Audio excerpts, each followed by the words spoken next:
Assalamualaikum warahmatullahi wabarakatuh.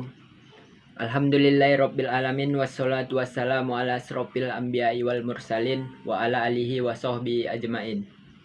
Segala puji bagi Allah yang menciptakan seluruh alam, dan salawat dan salam marilah sama-sama kita persembahkan kepada Nabi besar Muhammad sallallahu alaihi wasallam dengan lapas Allahumma sholli ala sayyidina Muhammad wa ala ali sayyidina Muhammad.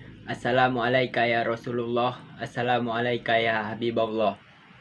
Baiklah, perkenalkan nama saya Muhammad Agung Pramana dari kelas 2B Manajemen Dakwah.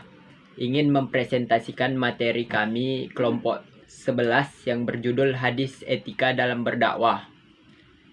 Tugas ini dibuat untuk memenuhi tugas individu dan UTS mata kuliah Hadis Manajemen Dakwah yang dibimbing oleh Pak Mursal. Oke, baiklah, masuk aja ke materinya. Ya, yang pertama marilah kita bahas teks hadis etika dalam berdakwahnya. Di sini saya mengambil hadis etika dalam berdakwah yang berbunyi, Anna Ibnu Umar radhiyallahu qala sami'tu Rasulullah sallallahu alaihi wasallam yaqulu man ta'azzama fi nafsihi aw ikhtala fi misyatihi laqiyallaha tabaraka wa ta'ala wa huwa alaihi adabanu. At-Tabrani fi al-Kabir fil Targhib wal Tarhib. Ya, itu tadi bunyi hadis etika dalam berdakwah yang saya ambil. Selanjutnya kita masuk ke terjemahan dari hadis tersebut. Terjemahannya adalah dari Ibnu Umar radhiyallahu. Ia berkata, saya mendengar Rasulullah shallallahu alaihi wasallam bersabda, barang siapa merasa besar pada dirinya atau sombong dalam berjalannya, Allah tabaraka wa ta'ala murka kepadanya. Hadis riwayat Tabrani di dalam Al-Kabir, dalam Targhib wa Tarhib, juz 3 halaman 569. Ya, selanjutnya kita masuk ke arti per kalimat hadis etika dalam berdakwahnya. An Ibnu Umar radhiyallahu qala, itu artinya dari Ibnu Umar radhiyallahu, ia berkata, Sami'tu Rasulullah sallallahu alaihi wasallam yaqulu, itu artinya saya mendengar Rasulullah sallallahu alaihi wasallam bersabda, man ta'azzama fi nafsihi, artinya barang siapa yang merasa besar pada dirinya. Awih tala fi misyatihi, artinya atau sombong dalam berjalannya. Laki Allah tabaraka wa ta'ala, itu artinya Allah tabaraka wa ta'ala wa huwa alaihi adabanu, akan murka kepadanya.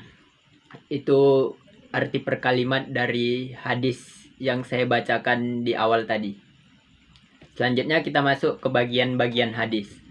Sanad hadis itu Ibnu Umar radhiyallahu. Matan hadis itu isi dari hadis tersebut yang berisi, barang siapa merasa besar pada dirinya atau sombong dalam berjalannya, Allah tabaraka wa ta'ala murka kepadanya. Itu isi dari hadis tersebut. Perawi hadisnya hadis riwayat Tabrani di dalam Al-Kabir, dalam Targhib wa Tarhib, juz 3 halaman 569. Itu tadi perawi hadisnya. Selanjutnya kita masuk ke pembahasan ataupun penjelasan hadis ini.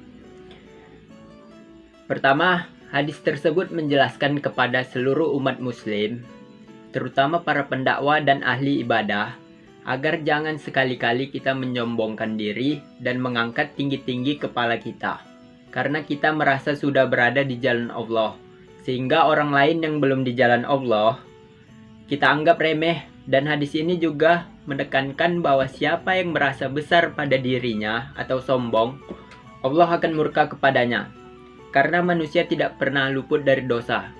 Itu menurut saya.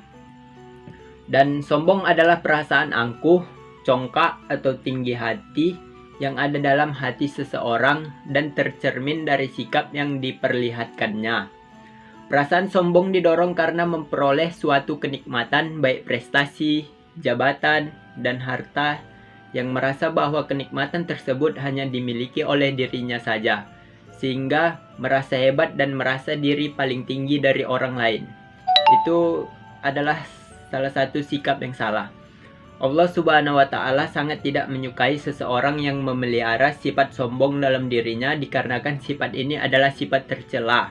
Bukan saja sering ditunjukkan kepada manusia, tetapi juga ditunjukkan kepada Allah Subhanahu wa Ta'ala. Selain itu, sifat sombong dapat membuat seseorang mengingkari nikmat yang diberikan oleh Allah Subhanahu wa Ta'ala dan merasa nikmat tersebut datang karena usahanya sendiri, bukan dari Allah Subhanahu wa Ta'ala. Sombong merupakan penyakit hati yang harus dijauhi oleh setiap manusia. Selanjutnya, dalam berdakwah itu sendiri ada etika yang harus dijaga. Di antaranya jangan merasa paling benar dan sombong dengan pengetahuan yang kita miliki. Jangan pula dengan pengetahuan itu kita menjadi seenaknya saja menyalahkan pendapat orang lain. Sungguh Allah tidak menyukai hal demikian. Di dalam berdakwah ada etika. Antara lain, dakwah dilaksanakan dengan hikmah, yaitu ucapan yang jelas, tegas, dan sikap bijaksana. Dakwah dilakukan dengan maizatul hasanah atau nasihat yang baik, yaitu dengan cara persuasif, tanpa kekerasan dan edukatif, memberi pengajaran. Bersifat persuasif, yaitu mengajak, bukan mengejek. Dakwah dilaksanakan dengan memberi contoh yang baik.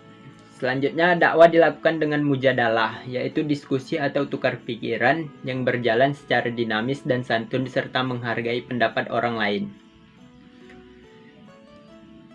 Kesimpulan dari penjelasan tersebut adalah, di dalam berdakwah hendaklah kita memperhatikan etika-etika dengan baik agar dakwah tersebut bisa berjalan dengan lancar dan efektif.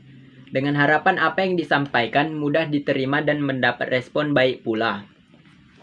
Etika-etika tersebut antara lain dengan perkataan yang benar, mulia, lemah lembut, ringan, dan mudah dimengerti. Islam sebagai agama yang sempurna mengajarkan dengan sangat detail bagaimana berdakwah yang baik. Hal tersebut bisa kita lihat di dalam Al-Quran dan hadis.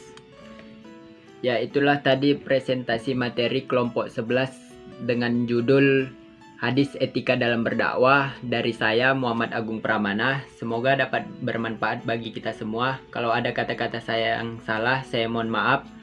Saya akhiri dengan wassalamualaikum warahmatullahi wabarakatuh.